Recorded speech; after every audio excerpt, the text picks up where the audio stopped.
real estate, oh my God, like real estate agents are the worst. That's not me. And they're so cheesy and salesy. I'm a realtor. Let's go. Like, At the end of my first year, I had 120 rentals. That's crazy. I would think that they say that I spoil them a lot. Sorry, Pablo. Hi everyone! Today we're filming at the Lazy Cat Cafe in Toronto, and we'll be capturing moments from different spots around the cafe. I can't wait to dive into today's episode. Let's get started! Welcome to Candid Convos with Fran, and I'm here with a special guest. I'm very, very excited to have her here. She's one of the top brokers in Toronto, and she's also the founder of My Condo Source. Please welcome Sehr Mahmood. Sehr, it's nice to have you here. Thanks for having me. I love animals, so you picked a location that's like very close to my heart. Yes, yes. I know you love animals. You love cats. So we're here at the Lazy Cat Cafe in Toronto. So for those of you that don't know, they're one of the top brokers here in Toronto. Can you tell us a little bit more about your business, what you do, and what's it like right now? So I basically run a team called My Condo Source. We're a small team of 7 agents, and we focus on pre-construction. So for people who don't know what that means, we're essentially selling floor plans of buildings before they're built. And we work with the city's top developers to do the pre-sales for projects that are going to be built 3 to 4 to 5 years out from now. Since we've had a really good run for the past 5 years, we've always been in the top 10 teams in the entire country for volume of sales, as well as GCI. So I feel like we're very blessed in that space. That's good. That's good. I remember work together in 2021. Yeah, that was like the busiest time. Yeah, it's just like we had to get you an admin to help you with your work. Exactly. That's how I started in the industry. I worked as your admin. And I wanted to get my foot in the door too. Admin, you got another girl to help you. Yeah, exactly. Like it was so busy. It was a great learning experience. Yes, absolutely. I learned a lot. Is what I'm thinking. A lot. Like I didn't even have my license before that. Like I was trying to get to my license. Everything that basically a lot of the things that I do now, I applied because of what I learned from you. Oh, that's great to hear. And then going backwards now because of you're a successful broker. But what was it like your childhood back where you're from and your life here in Canada, because you moved from, I believe it was Pakistan to here? Yes. So I grew up in Pakistan. I did my undergrad there. But for my I did my high school there. And then when I wanted to pursue my undergrad, I wanted to come abroad. So I came to Canada. I finished at York University. I had a degree in economics. And when I was done, I wanted to stay. So I started to just apply to jobs, and I got a job with a company called INC Direct. It was, for $30,000 a year, but I never made any money before that. I was like, great, I'm on my path to success. A week before my start date, they actually called me and said, oh, we didn't realize you were an international student, so we have to rescind your offer, and good luck. And I didn't know what to do. I was in complete shock. They didn't hire you because you're new to the Yes, person? exactly. So at that time, and I know a lot of states, because now we're really promoting immigration in Canada, but at that time, you actually, to be able to stay in the country, had to prove that you had a job that no other Canadian could essentially do. So it was a little bit tough. Yeah. I finally got this accounting company to, apply for a work permit for me, and they said that because I was bilingual, that was a great asset because I could speak a few different languages to their clients. So I got approved to be able to stay in the country, and I got a work permit. However, they weren't willing to pay me the minimum requirement of what's required for a work permit. So what ended up happening was they were paying, I was paying them back in cash. And essentially I was living on $1,200 a month. I was spending $300 on rent and surviving on the rest, and I had to do that for 3 years. So how are they doing that? So they would pay you and then take the money back? Yes. So they would pay me check, and it's $3,500 or whatever it was a month, and then I would pay them back in cash. Is that even legal?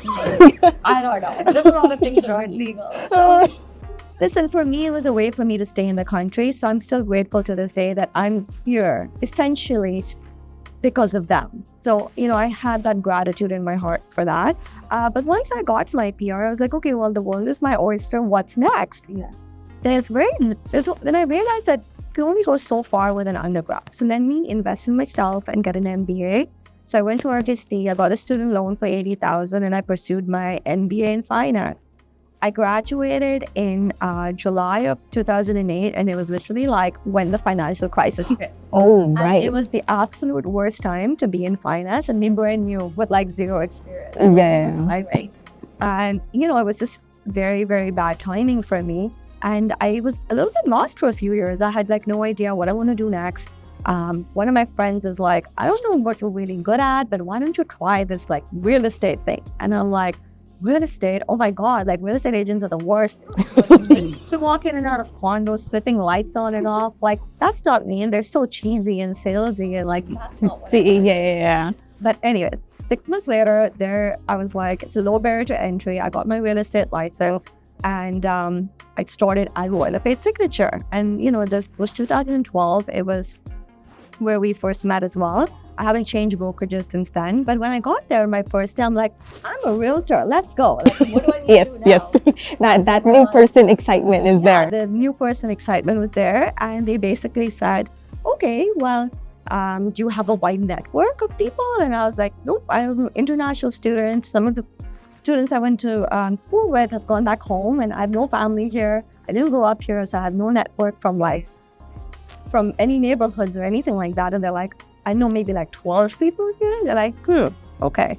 So do you have money to advertise? And I'm like, nope, I'm actually like $80,000. There's no money. So they're like, well, what area do you want to focus on? And like, I didn't want the broker to even know that I don't even know the difference between King East and King West. Yeah. So there I am and completely like at zero. And I said, well, what you need to do to start your career is go out there and meet 5 new people every single day. Right, yeah. So I'm like, where do I meet 5 new people every single day? Like, that's a lot of people. That's actually a lot for someone who doesn't have a network. Yeah. And at that time, I was actually like a very shy person too. I was very different from what I am right now. So like for me to be able to go talk to 5 new people, I'm like, how is that even going to happen?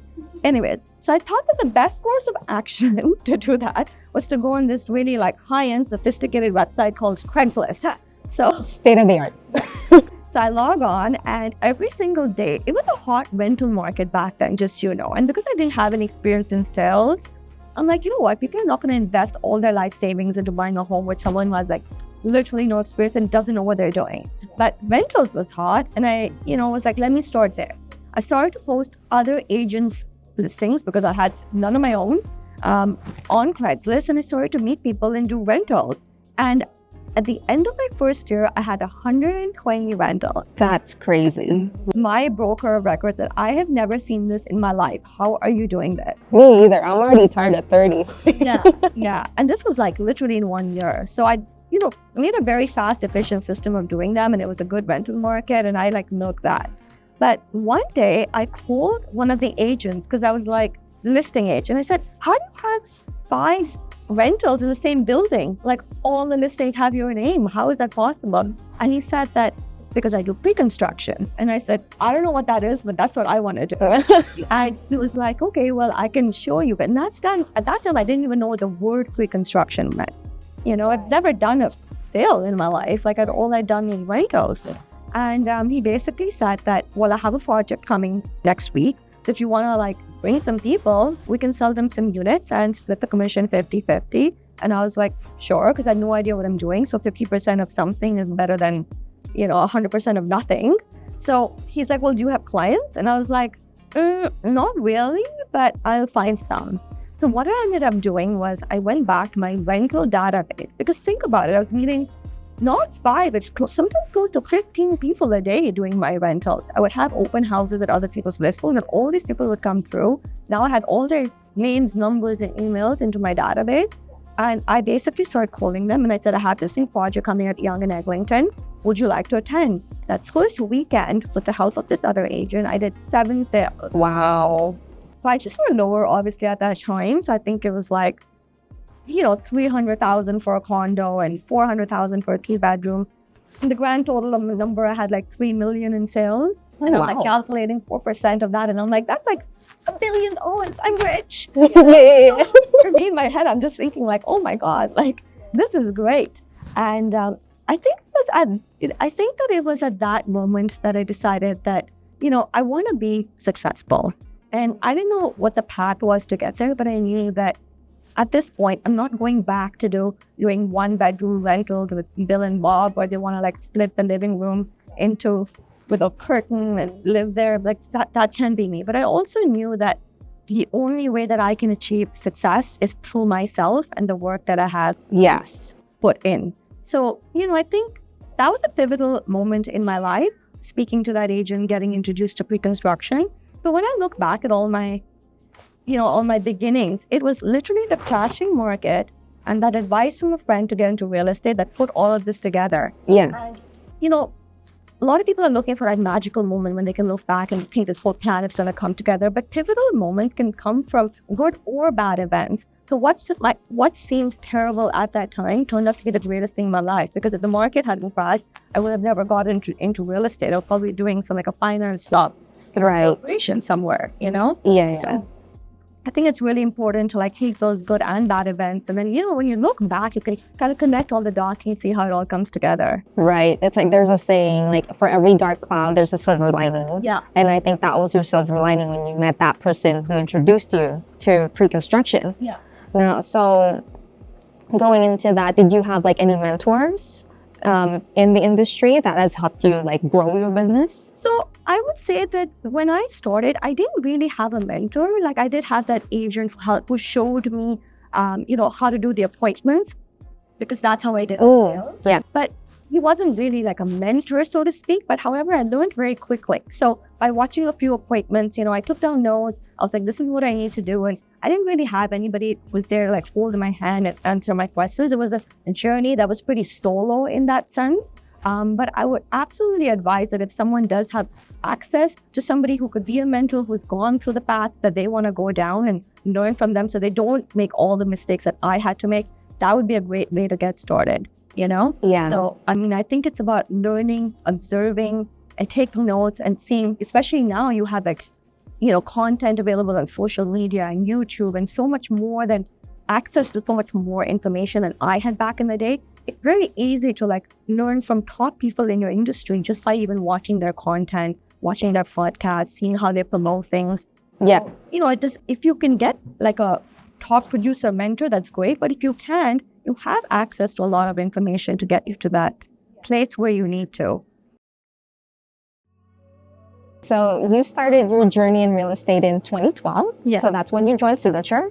We're in 2024. It's already like, X number of years. So you have a lot of experience connecting with people and knowing that you started with 0 leads. That's actually crazy. So for someone who's beginning in their journey in real estate, what would be your advice to them in terms of like getting leads and like maybe just starting out on their first year? Yeah, I think that when you're meeting people, you want your conversations to come off organically and not like salesy, because nobody wants to be pitched. So I think one of the good ways to do that is like, for me, for example, I love going to the gym. I meet a lot of people there because I go to a lot of classes and there's 50 to 60 people in the class. And, over time, you start seeing the same faces again and again. Right. So when you're talking to people and you have a common theme that you're both into. So for example, mine was like fitness, It's easy to get a conversation going because you can talk about your workout or like, oh, how did you like that instructor? How did you like this class?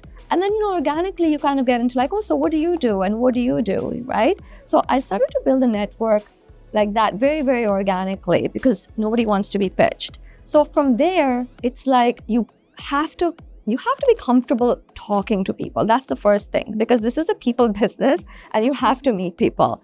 And then the other thing is once you start developing these relationships and the genre that you're interested in, whether it's fitness, whether it's music and so forth, put them in your CRM. Ask them, is it okay if you can give me an update on some of the marketing material that I'm doing? So I used to do that a lot. I would get their email and say, hey, do you mind if I send you some of my marketing and get your opinion on that?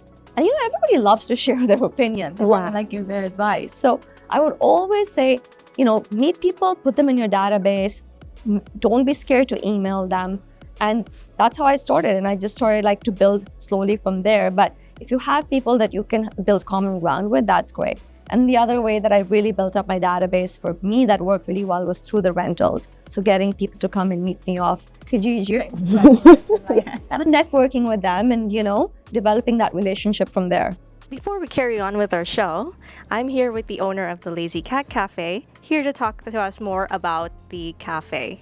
So, hi Mario, how are you? Hey, how's it going? Can you talk to us a little bit more about the cafe that you have here, the Lazy Cat Cafe? Okay, so before we start this cafe, we are like the animal lovers. So currently, before I open the cafe, we have around maybe 10 cats at home. So after that, we're thinking maybe we want to help more like the street cats because we adopt a lot of cats from shelters. So after I went to the shelter, I saw a lot of cats there. Cats there stay looking for the home and stay in the cage. I was suffering. So I was thinking maybe I can do something that I can help those shelter cats find their sweet home. So after I go through with all the like the Ontario public health law that we can open like the cat cafe like here. So we open the started business here. So currently we open since of the July 16th. So almost 3 months we have around maybe 200 cats being adopted already. Oh wow! Wow, that's a lot of cats. Yeah. Usually after the adopted cats, we are follow up. Adopters send the picture to us. I can see, if I see the cats very happy or stable, or it's very happy to us so as well. That's awesome. That's awesome. So the second floor of this cafe is basically where you guys serve the food and the drinks, and there's very, very cute desserts as from what I could see. Yeah, we are looking for. We are kind of our research changed a couple times. Finally, we have found one that is very cute stuff for the fit for our coffee shop. We have tried different cakes and desserts. Okay, that's cute. And then on the third floor, you have the cat petting room, and I believe the cats are also up for adoption. Can you talk to us about the process of how to adopt one of those cats for anyone who's interested?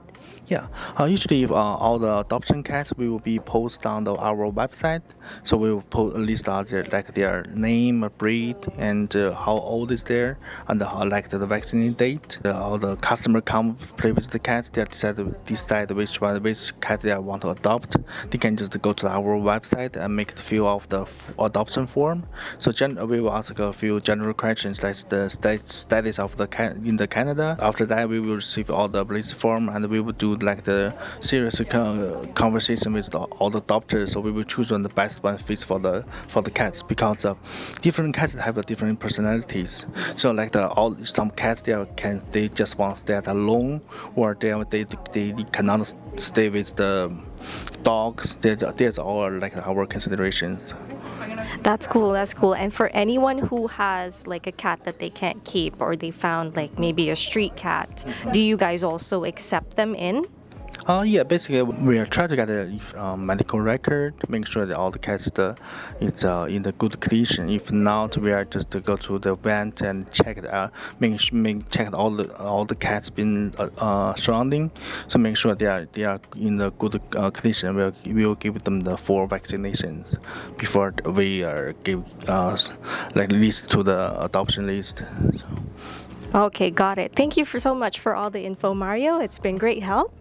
Thanks for coming, and any people that are interested to adoption of the cat, they can just go to our website and make the applications. So Okay, awesome. If you guys want to visit the Lazy Cat Cafe, they are located at 360 Queen Street West in Toronto. Now back to the show. Knowing you for as long as I have, I know you love pets. That's why we're in the cat cafe right now. And you also advocate for all of the pets that need shelter, basically. I know you go overseas to help out and volunteer. Like, can you tell us a little bit more about that? Yeah, as I became more successful, you come to the realization that things are a lot bigger than just yourself. And it was so important for me to give back. And as you said, like I have this love for animals, and because they don't have a voice and there's so much animal cruelty that goes on in this world, I thought, let me do my part to maybe bring them a voice. And I've been doing these spay and neuter clinics in Mexico since the past 3 years now. So essentially I set them up from scratch. I, get all the tents, the vets, the medicines, do the advertising in the village. And we have these free programs that we offer these villages that are not like the resorts you see in Cancun. These are like people living in shacks, so they have the ability now to come and spay and neuter their pets, because what happens in Mexico is that pets don't really live indoors, because these people in these villages don't have an indoors. They're like living in these like makeshift shacks, and the dogs are like roaming around on the streets all, it's like, where's your dog? Oh, he must be there somewhere. And they're having 2 to 3 litters every single year, and they're having litters of 6 to 8 puppies. So what ends up happening is these puppies are like getting hit by cars, they get abused, people don't want them around, they're getting disease, developing all these different types of cancers. So the best thing to do is to control the population. There's actually 18 million street dogs in Mexico. It's an astounding number. So I thought, let me do my part in organizing these clinics once a year for the community, where people can just come and bring their pets for free. And that's basically what I've been doing and organizing from scratch. The other thing that I do is I also bring animals back from Mexico and in hopes to find them homes here. So I've done about 17 adoptions so far. Oh, wow. 2.5 years. So I'm proud of that. And, as my real estate business grows, I've just found it that what truly fulfills me is helping animals and being able to give back. Yeah. Oh, that's awesome. That's awesome. And I know you got a pet. You got a pet dog recently from Mexico. Yeah. So he was one of the animals that I was fostering to help find a home here. And I just fell in love with him. And I decided, you know what? He's doing great with the 2 cats. So let me just keep him. Oh, that's so cute. I think it's also so important for people to be able to use the platform that they have and use your voice, because everybody has different causes that they care about. And I don't think people truly understand how powerful their voice can be. So I think it's really important, be outspoken, pick a cause that you care about, educate yourself and speak on it to the best of your ability. And then it's about like coming together and everybody doing their part to really like pull together and have change in this world and make it a better place for all of us to live in. So we can't just operate like in our daily lives, just work. I think we need to do a lot more for the greater good of the community. That's awesome. I really love that. Now, because you have pets, what if they could speak, what do you think they would say about you? I mean, I would think that they say that I spoil them a lot. I'm a little bit obsessed with them. Maybe I like to cuddle them a little bit too tight, but I think, they're all rescues. So I think they would say that they have a much greater life than they had in the past. And they would probably all fight over who is mom's favorite. And I think they would find that they would say they're a little bit annoyed that their mom's always filming social media content on their Instagram. While they're on this long-winded journey to become little social media stars. Yeah. I mean, I have my pets of my own. They probably say just give me more treats. Yeah. Mine are very spoiled. So. Oh my goodness. One impact that you want to leave in the industry. Yeah, I think that as I've gained the success, I came to the realization that things have to be a lot bigger than myself, and it's about giving back. So how can I use my story to kind of inspire others? And, now as I've gained that success, I'm being invited to a lot of podcasts such as this one. I've been invited to a lot of speaking events. I, train brokerages now in pre-construction. So that's my method of giving back. And if I can share tips, tricks, and, insights into how I built my business that can help another agent succeed in their career if they're brand new, or even if they've been in the business for 10 years and they just feel stuck. And if I can, offer that element of inspiration, I think that's very fulfilling for me. So that's one thing that I've been doing a lot actually in the last 12 months. And then the other one is, philanthropy. So I've been using my success to really get builders to back me up and support me with these spay and neuter clinics and make donations to them. And, my success has really helped bring the spotlight to the charity work that I'm doing in Mexico, because if you're not successful, it's very hard to be heard. So people follow me just because they want to see what am I doing. She's a top agent. Let me see what she's marketing and where is she at and so forth. And that's where I start pushing my animal welfare stuff onto them, right? Because they might be logging on to see what builder trip did you win? But it's bam, animals in Mexico need help, right? Yeah. So if I wasn't successful, I wouldn't be able to use the platform that I have to bring attention to the causes that are actually important to me.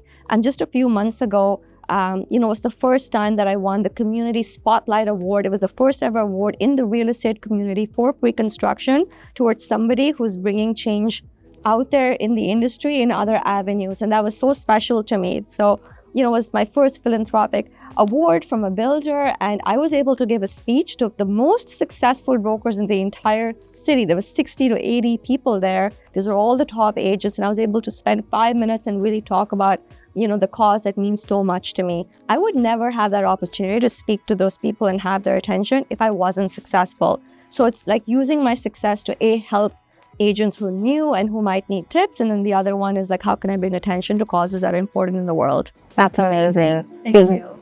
Being both like a mentor to someone and at the same time push the causes that are really close and dear to you.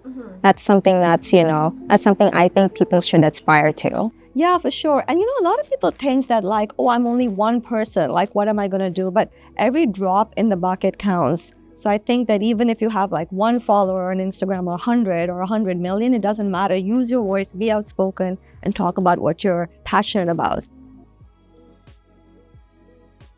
What's one advice that you have for any new agents out there that are looking to grow their business? I think it's very important in this market because it's the worst real estate market that we've seen since I started my career.